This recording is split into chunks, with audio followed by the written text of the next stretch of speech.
Sebenarnya gue udah rada hopeless ya sama jajaran kamera entry level.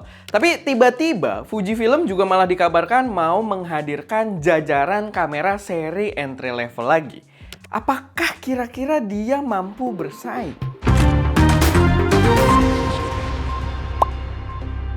Sebelum masuk informasi pertama, gue pengen ngingetin aja kalau kita ada produk digital yang mungkin bisa berguna banget buat kalian. Kayak kita ada preset Lightroom buat kalian yang pengen bikin foto kalian terlihat lebih epic. Ini adalah preset dari hasil kita keliling Indonesia, jalan-jalan di episode Creative Adventure. Dan kita juga punya Lux Professional buat kalian yang pengen iPhone 15 Pro dan Pro Max kalian menghasilkan warna layaknya kamera mirrorless. Kalau kalian udah kepo, langsung aja cek link yang ada di deskripsi. Informasi pertama, ini ada rumor kamera Fuji lagi yang beredar yang katanya bakal jadi Fujifilm XM5. Kalau gue cek seri XM ini kayaknya dulu pernah ada ya, tapi baru ada XM1 doang. Dan itu juga udah lama banget, zaman gue belum ngelirik Fuji sama sekali, nggak familiar dengan Fuji. Dan kalau emang bener rumornya berarti mereka kayaknya lompat ya, dari yang XM1 langsung ke seri 5. Agak aneh mungkin, tapi biar mungkin seragam gitu ya, biar Fujifilm Gen 5 semuanya gitu kan, dengan sensor Gen 5-nya, dengan prosesor Gen 5 mungkin. Tapi rumornya sih belum terlalu banyak juga. Kalau dari artikelnya ini baru yang dijelasin adalah kamera ini katanya bakal bawa film simulation dial. Detail yang nggak begitu penting buat gue. Justru yang jadi pertanyaan besar gue adalah kamera ini bakal bawa sensor apa. Karena dulu entry level Fuji itu agak main kasta gitu ya. Agak berbeda. Jadi entry levelnya itu pakai Bayer, sedangkan yang kelas atasnya pakai X-Trans sensor.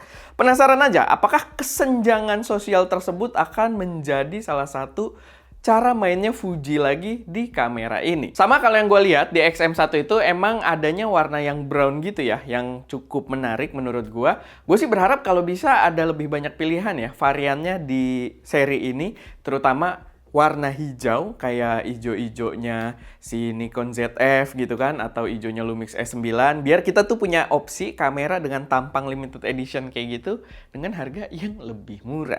Selain itu nggak cuma Fujifilm, Nikon juga dirumorkan siap untuk merilis Z50 Mark II yang rencananya katanya mungkin bakal diluncurkan sekitar bulan September-Oktober ini.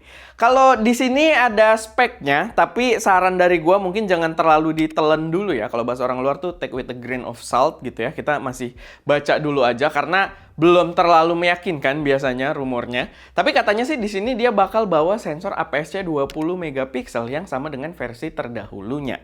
Kalau dari artikelnya sih di The New Camera ya, dia ditulisnya tuh hal yang mengecewakan gitu ya. Tapi kalau beneran sih sebenarnya menurut gua nggak apa-apa juga ya, asalkan layarnya jangan flip ke bawah dan pastinya upgrade processing powernya biar bisa bawa fitur-fitur kayak jajaran full frame-nya.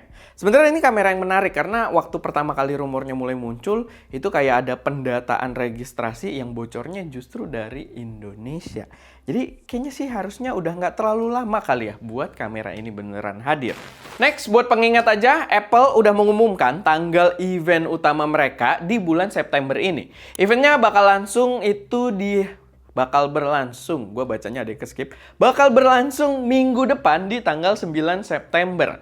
Gue pribadi sangat excited dengan iPhone 16 Pro dan Pro Max, apalagi gue udah ngerasain sendiri betapa powerfulnya iPhone 15 Pro buat video. Tapi gue juga ngarepin produk lain kayak pembaruan buat si iPad mini, karena iPad mini Gen 6 menurut gue udah terasa outdated lah. Dan harganya entah kenapa bekasnya pun harganya ketinggian menurut gue, terlalu tinggi. Jadi ya itu salah satu harapan gue, mungkin bakal ada yang Gen 7-nya nanti di event ini, atau ya mungkin kalaupun nggak di event ini jangan terlalu jauh lah dari event yang satu ini. By the way, kemarin kita juga habis bahas si iPad mini Gen 6, silahkan mampir kalau kalian belum nonton videonya. Lanjut, kali ini ada bocoran GoPro dalam bentuk video yang sangat jelas dari akunnya akun X-nya. Igor Bogdanov gitu ya, atau kalau kalian nyarinya pakai @quadronews tahu gue. Dan kelihatan bentuknya di situ sesuai dengan foto-foto rumor sebelumnya, yang versi 13 Black-nya ya. Di bawah lensa itu kayak ada semacam heatsink fin gitu. Mungkin soal thermal managementnya akan lebih baik di versi 13 Black ini. Selain itu di halaman X-nya dia juga ada share beberapa bocoran detail lain kayak dari DJI Air 3S dan juga ada Osmo Action 5. Jadi kayaknya kita udah mulai masuk tanggal-tanggal seru di mana produk-produk baru akan mulai bermunculan. Dan semua bocoran dari X-nya dia itu udah bertahun-tahun kita ikutin dan biasanya cukup legit. Terakhir ini ada Sony yang baru aja merilis lensa 85mm f1.4 GM Mark II. Jadi mereka baru aja ngeluarin lensa G-Master baru gitu ya, yang mungkin bakal menarik buat banyak user. Dimana pada Gen 2-nya ini, Gen keduanya ini, dia lebih ringan, lebih kecil, dan klaimnya jauh lebih cepat dibanding pendahulunya. Yang tertarik kalian bisa cek ya, review-review di luar sana harusnya udah bertebaran. Gue sih kalau di ST kayaknya agak hopeless ya soal dikasih pinjem lensa ini. Karena ZV-E10 Mark II aja gue belum dapat kesempatan. Dimana para YouTuber lain bahkan sudah tayang dari minggu lalu. Tapi ya nggak apa-apa juga. Tapi demi kalian gue usahain lah nanti kalau bisa. Kalau ada kesempatannya kita bakal bahas kameranya juga.